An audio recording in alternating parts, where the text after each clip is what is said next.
Assalamualaikum warahmatullahi wabarakatuh.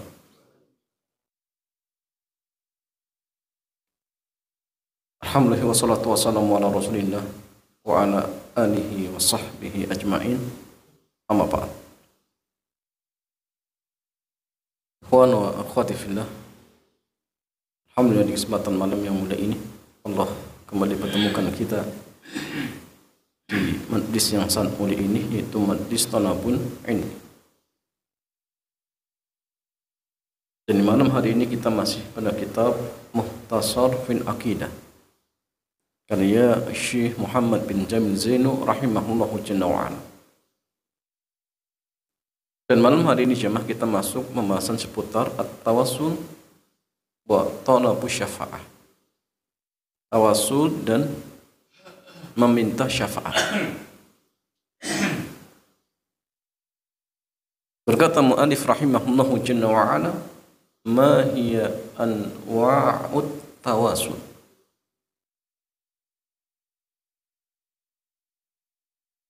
Apa ini maksud, atau ada berapa macam-macam tawassul? Ada berapa macam-macam tawassul? Al-jawab, at-tawassulu naw'an. Tawassul ini ada dua macam.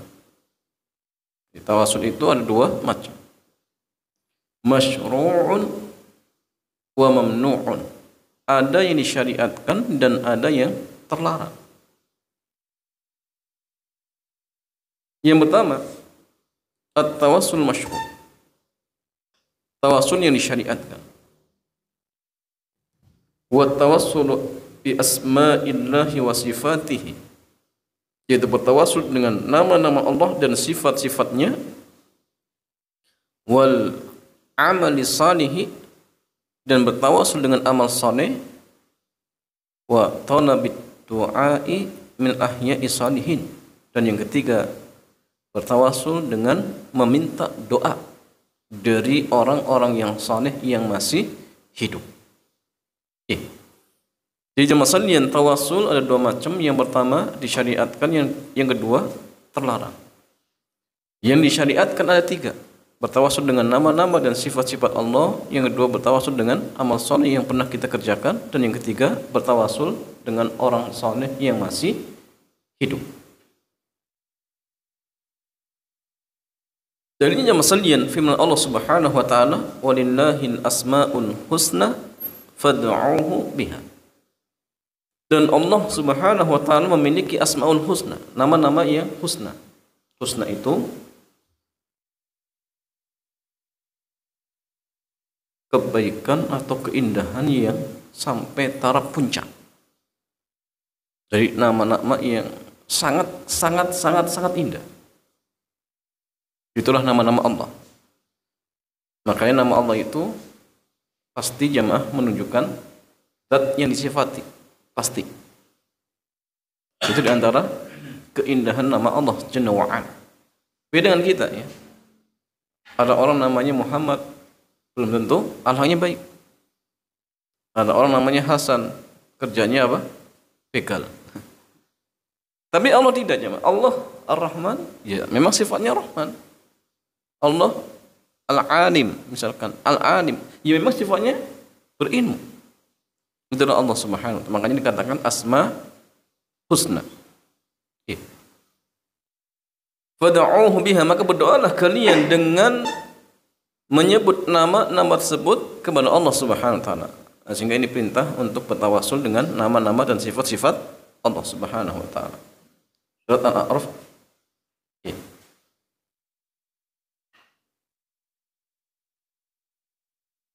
Ay ud'ullaha ta'ala mutawassilina ilaihi bi asma'ihil husna.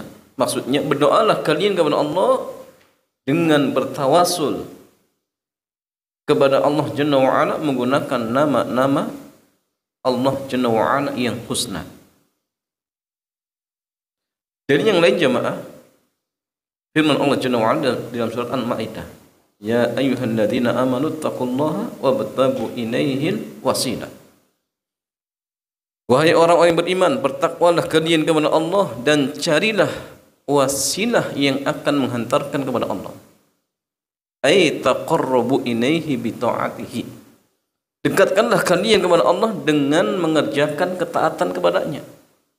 Wal amal bima yurdihi, dan mengerjakan amalan yang membuat Allah ridho.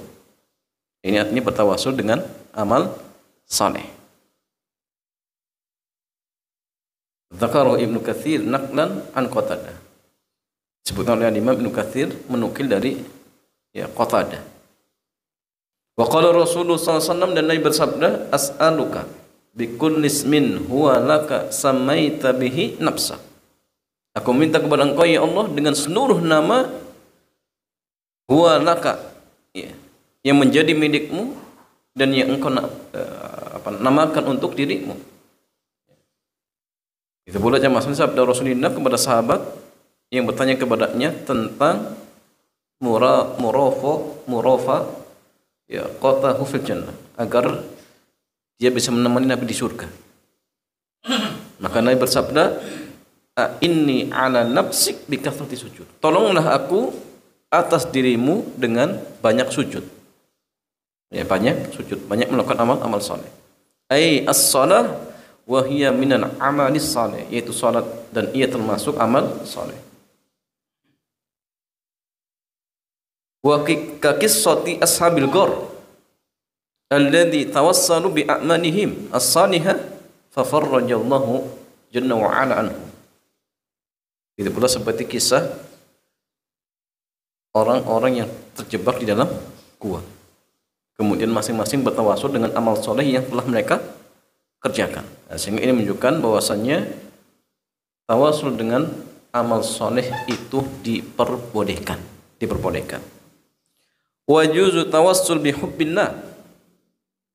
Dibolehkan juga bertawasul dengan kecintaan kita kepada Allah. Wa hubbina lirrasul. Itu pula kecintaan kita kepada Rasul boleh. Wal auliya, dan para wali boleh. Lianna hubbana lahum minan amali saleh. Karena kecintaan kita kepada mereka atau terhadap mereka termasuk bentuk amal saleh. Boleh nama masalah. Ya Allah, dengan kecintaan saya kepada para wali-walimu, ya, mudahkanlah hajat saya, misalkan kabulkanlah permintaan saya. Boleh nama masalah. Tidak masalah. Dan itu termasuk tawasul dengan apa? Amal saleh. Yang kedua jamaah sekalian, at-tawassulul mamnu, tawasul yang terlarang. Kama huwa tawassul bil amwat, itu tawasul kepada mayit-mayit. Wa talabul hajati minhum, dan meminta hajat dari mereka. Sebagaimana yang terjadi di zaman sekarang ini. Wa huwa syirkun akbar, dan ini termasuk syirik besar. Kenapa jamaah sekalian? Karena memalingkan perkara ibadah kepada makhluk termasuk dosa, termasuk syirik besar. Doa itu ibadah, ad-du'a huwal ibadah. Ad-du'a huwal ibadah. Doa itu ibadah. Jadi kalau dia palingkan kepada makhluk, maka terjatuh dalam perbuatan syirik besar. Enggak boleh. Allah Jalla wa Ala berfirman, wa la tad'u min dunillahi ma la yanfa'u wa la yadurru. Dan janganlah engkau berdoa kepada selain Allah yang tidak bisa memberikan manfaat kepadamu dan tidak bisa menolak mudarat yang akan menimpa dirimu. Fa in fa'alta fa innaka idzan minadh dhalimin. Dan jika engkau melakukannya, maka engkau termasuk orang-orang yang zalim, ai al-musyrikin, termasuk orang-orang musyrik, wa iyadu billah. Agamanya masalian, amat tawassulu bi jahi rasul. Adapun tawasul dengan kedudukan Rasulullah, seperti ucapan seseorang atau ucapan Anda, ya Rabb bi jahi Muhammadin ishfini. Ya Allah, dengan kedudukan Nabi Muhammad, maka sembuhkanlah penyakitku misalkan. Fala dalina alih, maka tawasul yang seperti ini tidak ada dalilnya. Kenapa? Li'anna sahabata lam yaf'aluhu, karena para sahabat dahulu tidak pernah melakukannya. Wa li'anna Umar Begitu pula karena Umar tawassalu bil Abbas hayyan bidu'aihi. Beliau bertawassul kepada Abbas paman Rasulullah ketika masih hidup dengan apa? Doanya. Walam yatawassal bir rasuli ba'da mautihi. Dan beliau tidak bertawassul ya, kepada Rasulullah setelah meninggal dunia dengan kedudukannya misalkan, tidak. Wa hadha tawassul qad yuaddi lisyirki, dan tawassul yang seperti ini terkadang akan menjatuhkan seseorang ke dalam perbuatan syirik. Wa dzalika idza taqada anallaha muhtajun liwasitatin. Yang demikian itu terjadi ketika pelakunya meyakini bahwa Allah itu butuh perantara. Ya, bahwa Allah itu butuh perantara manusia misalkan. Kal amiri wal hakim, seperti contohnya amir, pemimpin, dan seorang hakim.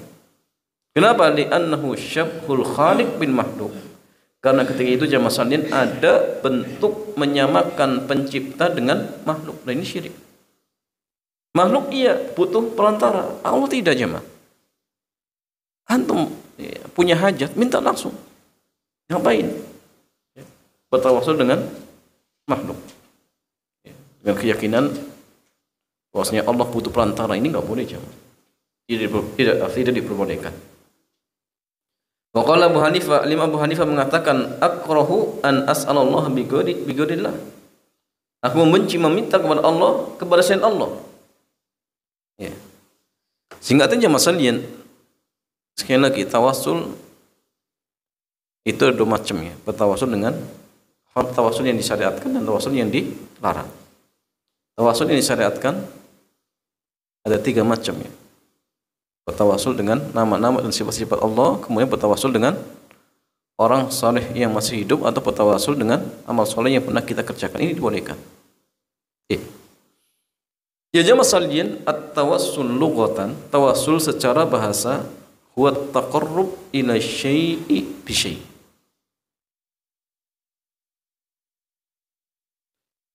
Jadi tawassul secara bahasa artinya mendekatkan diri kepada sesuatu dengan perantara sesuatu. Ada orang butuh dengan Pak Camat, kemudian menjadikan ajudannya sebagai perantara. Ini namanya tawassul. Wa fil istilah, sedangkan secara istilah, an yadhkurad da'i fid du'aihi ma yarju an yakuna sababan fi qabuli du'aihi. Adapun secara istilah syar'i, tawassul artinya orang yang berdoa menyebut di dalam doanya, orang yang berdoa menyebut di dalam doanya sesuatu yang diharapkan bisa menjadi sebab terkabulnya doa. Waktu yang diharapkan bisa menjadi sebab terkabul doanya. Ini tawassul secara istilah syar'i.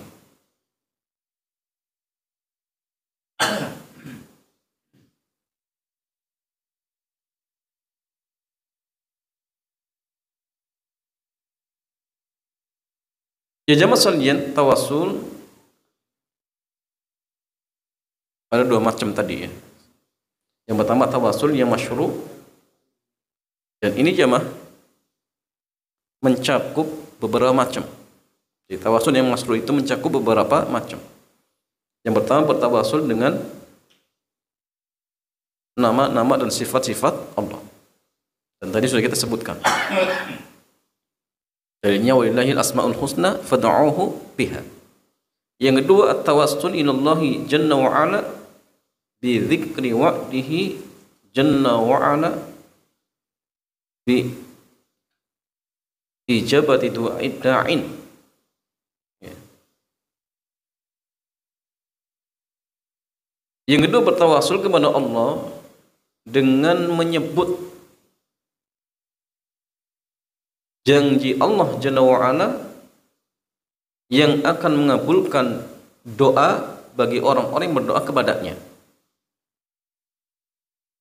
Seperti firman Allah Jalla wa'ala, Rabbana wa atina ma wa'adtana ala ya rusulika. Wahai Rabb kami, berikanlah kepada kami apa yang telah Engkau janjikan kepada rasul-rasul kami.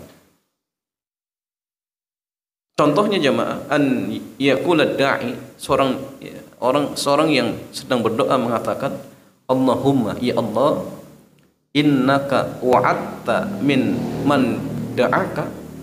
Ya Allah, sungguhnya Engkau menjanjikan kepada orang yang berdoa kepada Engkau bil ijabati, untuk dikabulkan. Fastajib du'ai, maka kabulkanlah doaku. Ini cara tawasulnya. Yang ketiga jamaah sekalian, at-tawassul ila Allah jalla wa ala bi af'alihi bima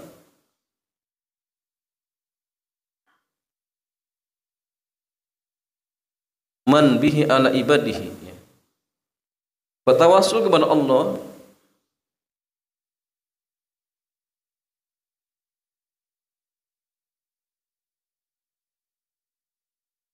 dengan perbuatan-perbuatan Allah,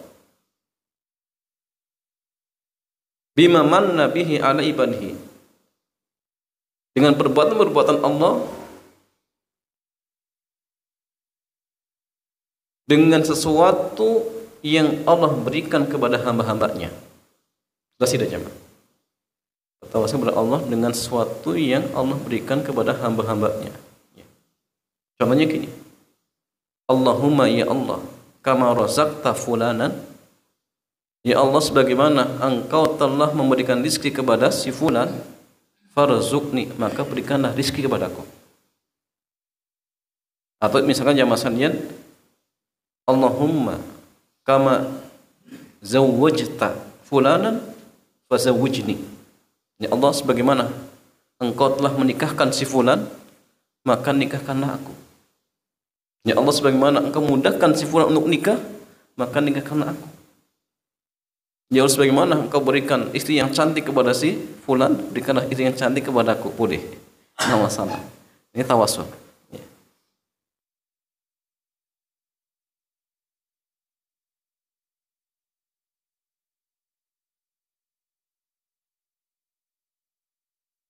Kemudian masalah yang keempat, an yatawassala ila Allah azza wa jalla bi a'malihi salihah. Bertawassul kepada Allah dengan amal-amal saleh yang telah dikerjakan.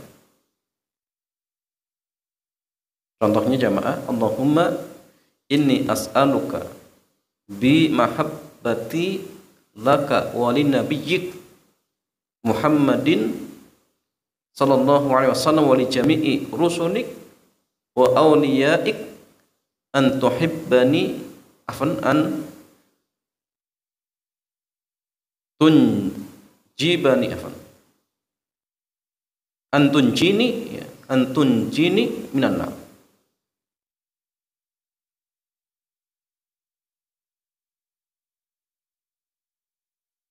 Ya Allah, aku minta kepada Engkau dengan kecintaanku kepada Engkau, kepada Nabi-Mu Muhammad SAW, kepada seluruh Rasul-Mu, dan kepada para wali-wali-Mu, agar Engkau menamatkan aku dari api neraka. Boleh.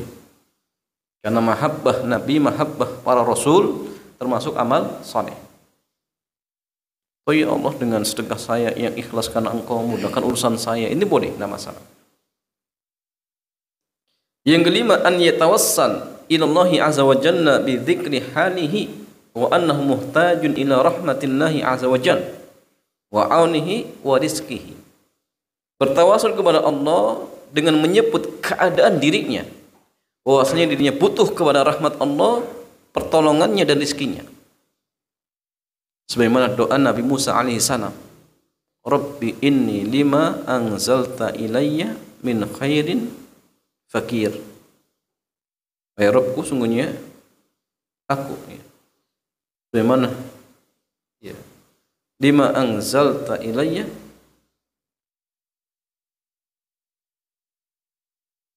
untuk apa yang telah Engkau turunkan kepadaku dari kebaikan, fakir, saya butuh.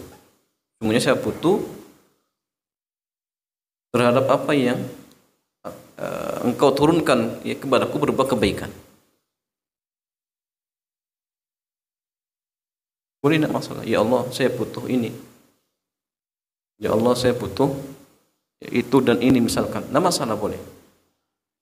Kemudian masalah yang keenam, at-tawassul bi du'a'i salihin, bertawassul dengan doanya orang saleh, raja'an an yastajiballahu du'aahu. Harap ya, dengan harapan Allah akan mengabulkan doa mereka. Wa dzalika bi an yatluba min muslimin hayyin hadirin. Caranya dengan meminta dari seorang muslim yang masih hidup, yang hadir untuk mendoakan dirinya.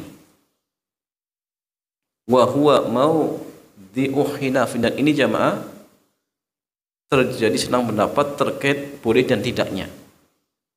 Faqila bil jawaz, sebagian mengatakan boleh. Wakil ada yang mengatakan tidak boleh. Wahtara Syekhul Islam al-jawaz, dan Syekhul Islam memilih pendapat yang membolehkan. In qasada sa'il naf'a man yad'unahu. Ya, jika maksud dan tujuan orang yang minta untuk mendapatkan manfaat dari orang yang berdoa tersebut, bi an yad'u lahu ya malik, agar dia mendoakan dirinya kepada Allah Subhanahu wa taala. Ini boleh. Kemudian masalah yang kedua, at-tawassul mamnu, tawassul yang terlarang. Lima kana tawassulu juz'an minad du'a. Kenapa? Karena tawassul bagian dari doa. Wa du'a'u ibadatun minal ibadat, dan doa itu merupakan satu ibadah dari amal-amal ibadah. Kana sarfuhu li ghairillahi muharraman fi ba'di suwarihi, sehingga ketika dipalingkan kepada selain Allah hukumnya haram. Ya, hukumnya haram. Dan di antara contoh tawasul yang diharamkan, yang pertama an yatawassala ila Allahi bi dzatin nabi, bertawasul kepada Allah dengan zat Rasulillah, au abdin salihin, atau hamba yang saleh, awil Ka'bah, atau Ka'bah, au ghairiha min asya'il fadilati, atau dengan sesuatu yang memiliki keutamaan. Contoh, Allahumma inni as'aluka bi dzati abina Adam alaihi salam. Ya Allah, aku minta kepada Engkau dengan zat bapak kami Adam, misalkan.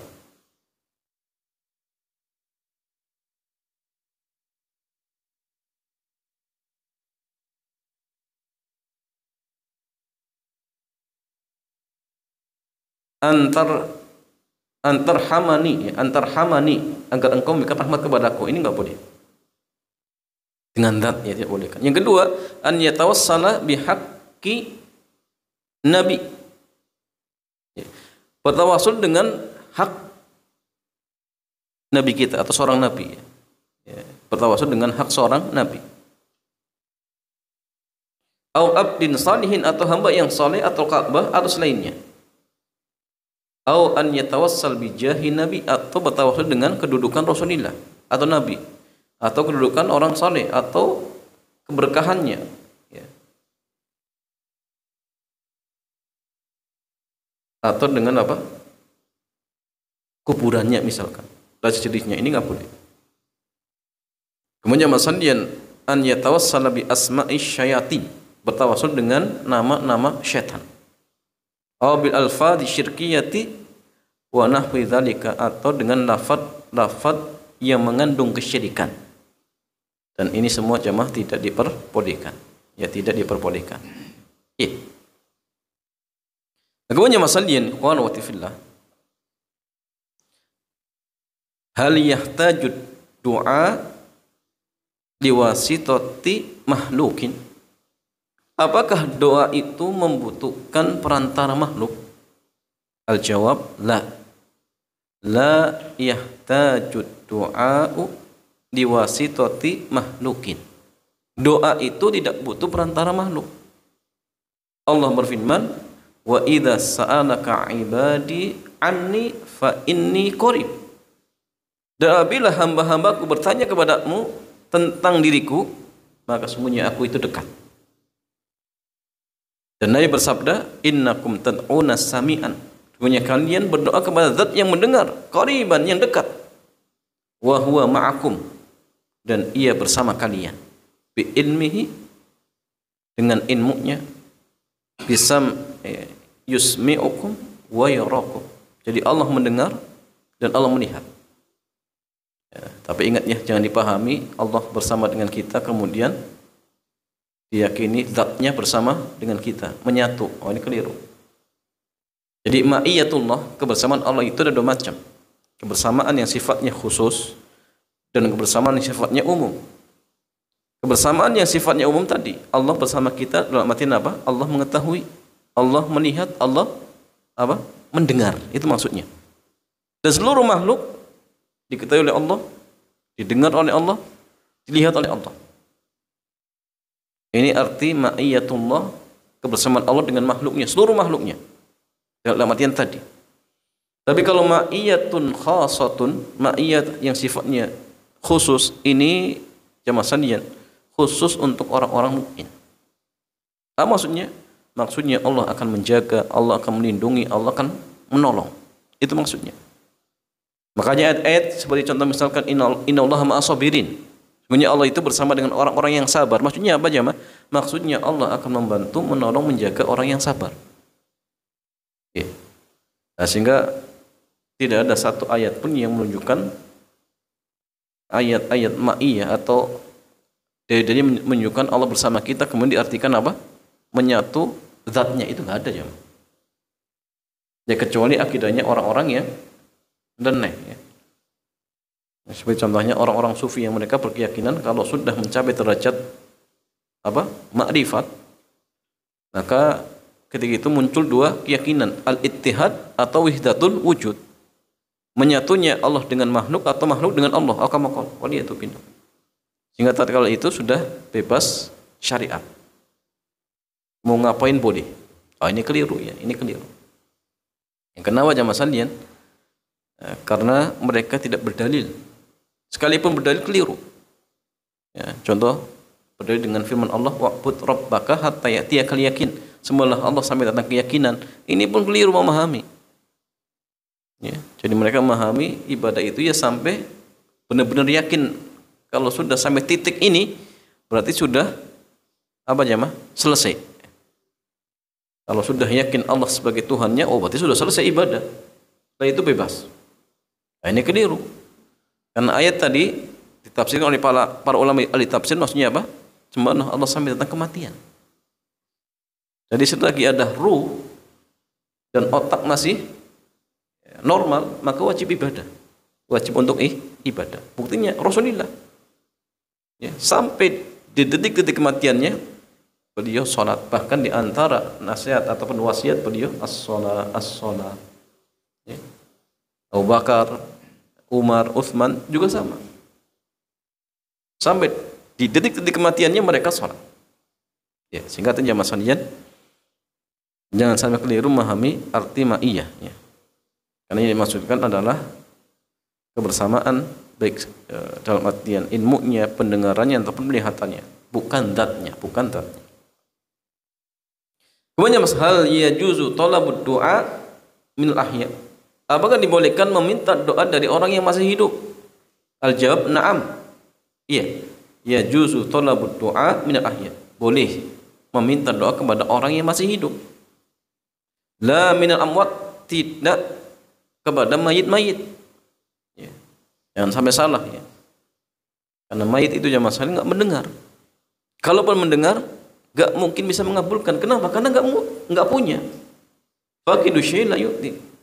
Yang tidak memiliki sesuatu tidak mungkin bisa memberi. Enggak mungkin. Nah, sehingga kalau misalkan ada seorang minta kepada mayit, berarti sama halnya dia menginginkan sesuatu tanpa sebab. Padahal jamaah sekalian, selagi makhluk pasti butuh sebab. Karena yang bisa melakukan sesuatu tanpa sebab itu Allah. Dengan ucapan kun fayakun, jadi. Kalau kita makhluk butuh sebab. Ingin kaya ya bekerja, ingin pintarnya belajar. Ya, tidak ujuk-ujuk kemudian langsung kaya, enggak. Ada usaha.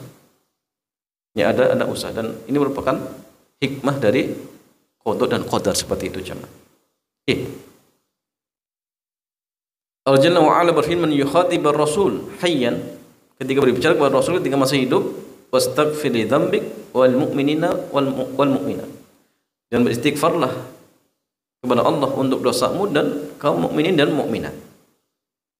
Wal hadis sahih, dan dalam hadis yang sahih yang diriwayatkan oleh Imam At-Tirmidzi, anna rajulan dharirul basar. Ada seorang laki-laki yang matanya buta mendatangi Nabi, kemudian dia mengatakan, ud'ullaha an yu'afiyani.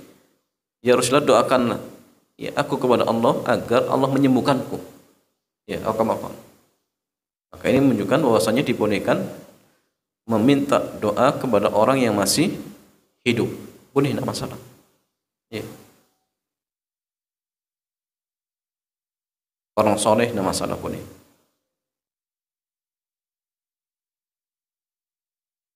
Tapi jamaah sekalian, kalau sudah meninggal dunia maka tidak diperbolehkan.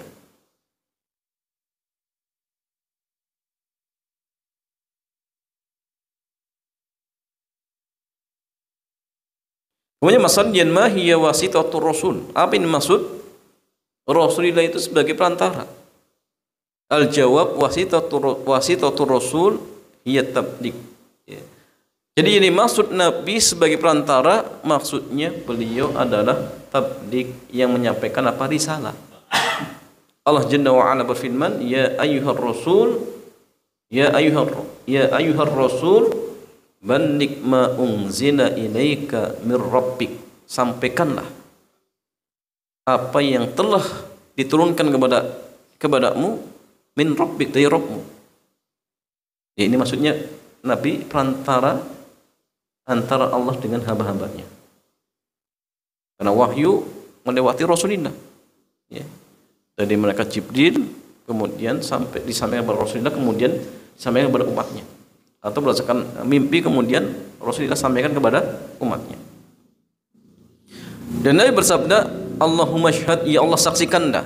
Jawaban liqauli sahabati, jawaban ya, para sahabat, nashhadu annaka qad ballagta. Kami bersaksi sungguh engkau telah menyampaikan.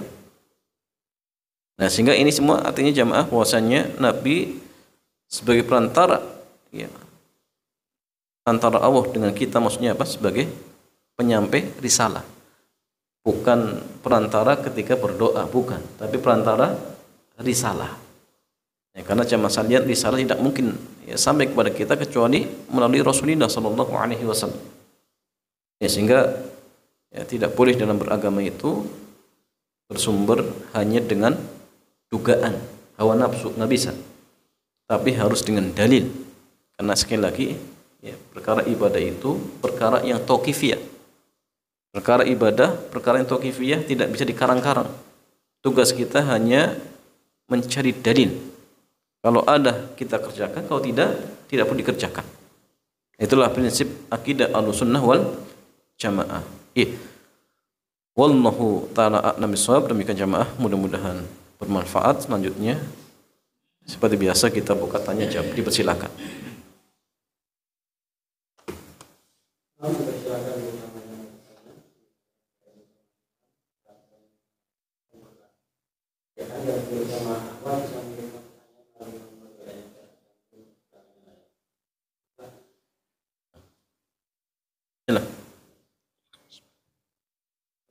Assalamualaikum warahmatullahi wabarakatuh. Waalaikumsalam warahmatullahi wabarakatuh. Apakah berdoa tempat-tempat yang disebut mujarab, contohnya di dekat Makam Ibrahim, Kuburan ya? di dekat Makam Rasulullah, terus di dekat Ka'bah, itu juga bisa dikatakan sebagai seperti yang dikatakan handuran sebagai disyariatkan atau tidak? Ya, apa itu boleh atau boleh tidak? Dan apakah itu juga termasuk wasilah? Nah, terima kasih. Wassalamualaikum warahmatullahi wabarakatuh. Waalaikumsalam warahmatullahi wabarakatuh. Ya, jamaah saling berdoa di tempat-tempat yang memiliki keistimewaan atau keutamaan, apakah dibolehkan atau tidak? Jawabannya jamaah sekalian, ada yang dibolehkan, ada yang tidak dibolehkan. Ada yang dibolehkan, ada yang tidak dibolehkan. Dan dibolehkan contohnya berdoa di masjid, boleh. Masjid tempat istimewa. Berdoa di sisi Ka'bah, Masya Allah, mustajab. masjid, dafan doa di Masjidil Haram, mustajab. Tapi jamaah doa misalkan di kuburan Nabi, entah Nabi Muhammad, entah Nabi Ibrahim dan Nabi yang lainnya misalkan, apakah dibolehkan? Ya. Kuburan Nabi itu kuburan mulia tidak? Oh mulia. Tapi apakah dibolehkan? Jawabannya nggak boleh. Kalau di kuburan nggak boleh. Kenapa? Nabi yang melarang. Nabi yang melarang. Jadi artinya gini jamaah sekalian, mengkaitkan ibadah dengan suatu tempat itu butuh dalil. Tidak bisa kita karang-karang. Karena kalau misalkan kita sudah menentukan tempat khusus dan memiliki nilai khusus, berarti harus ada keterangan dalil. Ya. Makanya di antara kaidah-kaidah untuk mengetahui amalan ini bid'ah dan tidaknya, di antaranya ini. Kalau ada suatu amal ibadah dikaitkan dengan tempat kok tidak ada dalil, berarti itu bid'ah. Berarti itu bid'ah. Contoh gini. Ada orang mengatakan tawaf di kuburan. Ada dalilnya jemaah? Enggak ada dalilnya. Tawaf itu di mana? Di Ka'bah. Dan itu ada dalilnya. Berarti itu sunnah. Berarti kalau orang tawaf di kuburan, oh ini bid'ah. Gitu doa di misalkan multazam sambil apa? Tempelkan badannya. Ini mustajab. Mustajab. Ya. Ada dalilnya. Ada dalilnya seperti itu. Atau doa misalkan di sisi Ka'bah mustajab. Ada dalilnya. Ya. Atau doa di masjid misalkan tempat-tempatnya mustajab. Boleh tidak jamaah? Ya boleh. Kemudian kalau dikaitkan dengan tempat yang lain, contoh doa di kuburan, ya, yang ada tidak diperbolehkan tanpa terkecuali. Ya, kenapa jemaah sekalian? Karena beribadah di sisi kuburan itu bisa menjadi sebab seseorang terjatuh dalam perbuatan syirik besar. Ya. Makanya gini, orang yang berdoa di sisi kuburan ada 3 macam.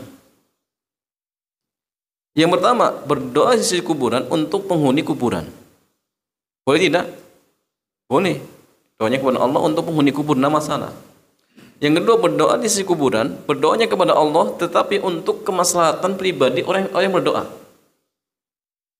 Dan ini jemaah yang termasuk syirik kecil. Kenapa? Karena bisa menjadi sebab orang terjatuh dalam perbuatan syirik besar. Mungkin orang tersebut dia doanya kepada Allah, tapi orang lain yang melihat akan terfitnah. Oh, kenapa kok si fulan doa di kuburan tersebut? Sehingga mungkin orang-orang menyangka itu kuburan keramat. Akhirnya apa? Orang datang berbondong-bondong ke kuburan tersebut, mintanya kepada penghuni kuburnya. Gara-gara siapa? Dia. Walaupun dia doanya kepada Allah, tapi membuat fitnah orang lain.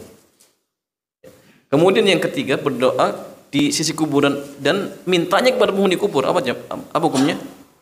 Syirik besar. Syirik besar seperti itu. Ya. Dalil yang melarang jamaah sekalian beribadah di kuburan. Apa dalilnya jamaah? Apa dalil yang tidak boleh kita beribadah di kuburan? Apa? La taj'alu buyutakum maqabira. Janganlah kalian jadikan rumah-rumah kalian seperti kuburan. Ya. Maka jamaah, sebagaimana di rumah kita dianjurkan untuk ibadah, maka di kuburan nggak boleh, kecuali ibadah-ibadah yang dikhususkan. Contoh, sholat jenazah itu boleh. Ya. Doa untuk penghuni kuburnya boleh.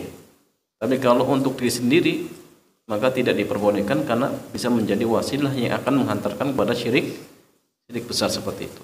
Nah, sehingga artinya ada yang dibolehkan, ada yang tidak dibolehkan. Ya. Dan yang menjadi patokan kita, intinya kalau kita ingin mengkhususkan suatu amal ibadah dengan tempat, maka butuh dalil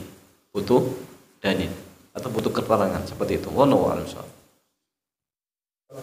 Kalau berdoa melalui yang masih hidup. Iya. Itu berdoanya kita yang berdoa di samping beliau, ataukah kita minta didoakan oleh ulama? Iya.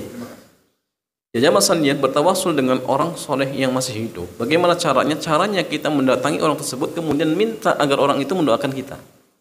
Dan doanya kepada Allah. Nah, kita datang, Pak, mohon maaf ya, tolong doakan anak lagi sakit agar segera sembuh misalkan. Maka orang tersebut berdoa kepada Allah. Ya Allah, mudah-mudahan si fulan segera disembuhkan penyakitnya. Itu caranya. Jadi bukan kita berdoa di sisi orang tersebut, bukan. Tetapi apa? Kita minta doa dia. Seperti tadi ada seorang sahabat yang penyakit mata, yang matanya buta, kemudian minta, atau matanya sakit ya, atau kamakol, minta kepada Nabi agar Allah menyembuhkan. Maka Nabi berdoa kepada Allah. Bukan dia berdoa kemudian menjadikan kedudukan Nabi sebagai perantara, bukan.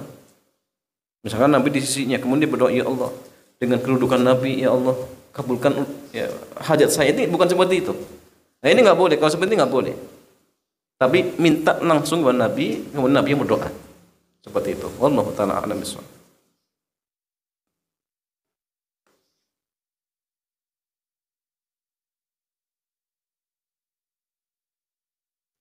Waalaikumsalam warahmatullahi wabarakatuh.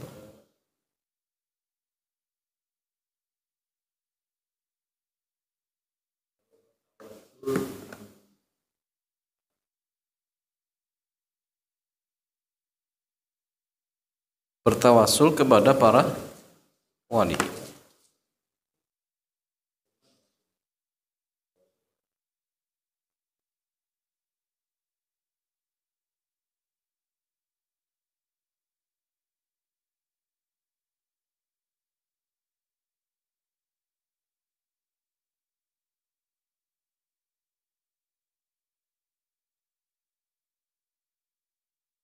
Bertawasul kepada para wali yang mana nih?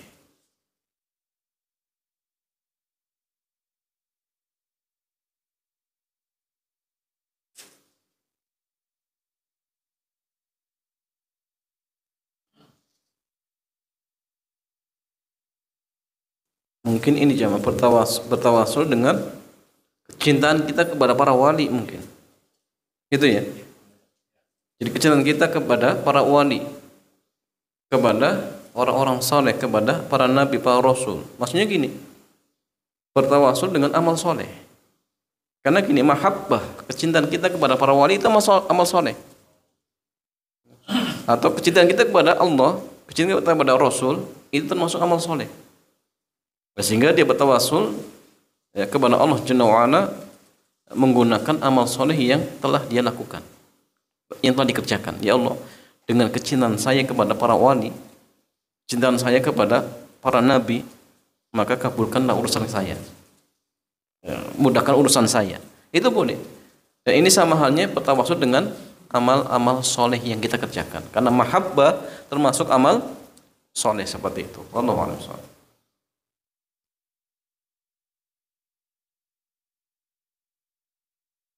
Pertanyaan masuk dari Bismillah, Ustaz izin tanya, jika kita minta doa kepada teman yang sedang umroh di Mekah, apakah boleh? Karena jaraknya yang jauh. Yeah. Ini mintanya gimana ini? Mintanya lewat WA atau gimana? Jadi masalah, bolehkah kita minta doa kepada teman yang sedang menjalankan ibadah umroh?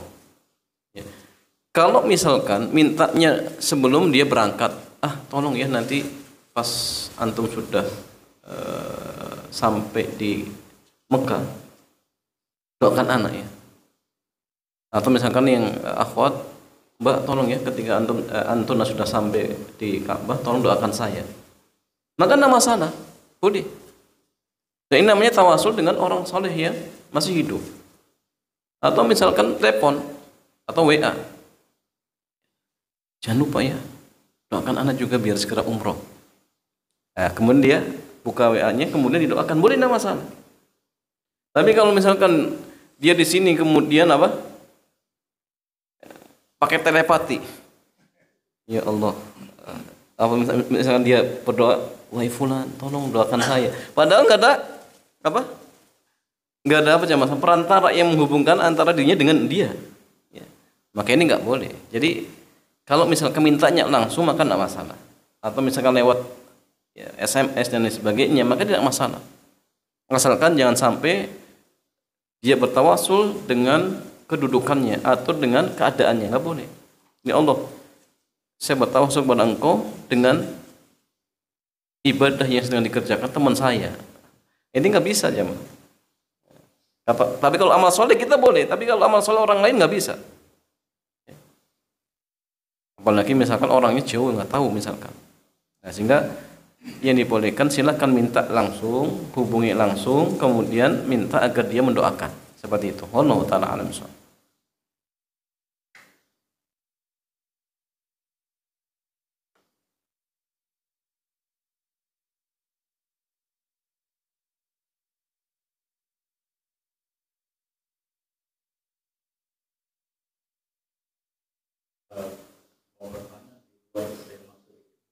Nah, silakan.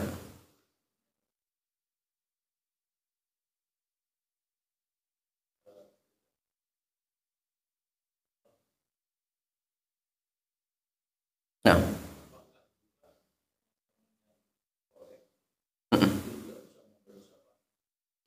iya, iya. Ya jamaah sekalian, apakah teman-teman yang soleh bisa memberikan syafaat kepada teman-temannya yang lain? Jawabannya bisa. Jawabannya bisa. Dan jamaah sekalian, syarat dari syafaat itu ada berapa jamaah? Ada 2 atau 3 ya. Yang pertama, idnullahi li syafi. Adanya izin dari Allah untuk orang yang akan memberikan syafaat. Ya. Yang kedua,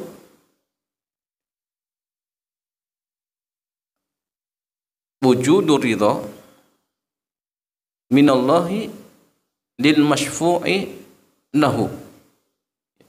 Adanya keridoan dari Allah Jalla wa'ala untuk orang yang akan mendapatkan syafaat.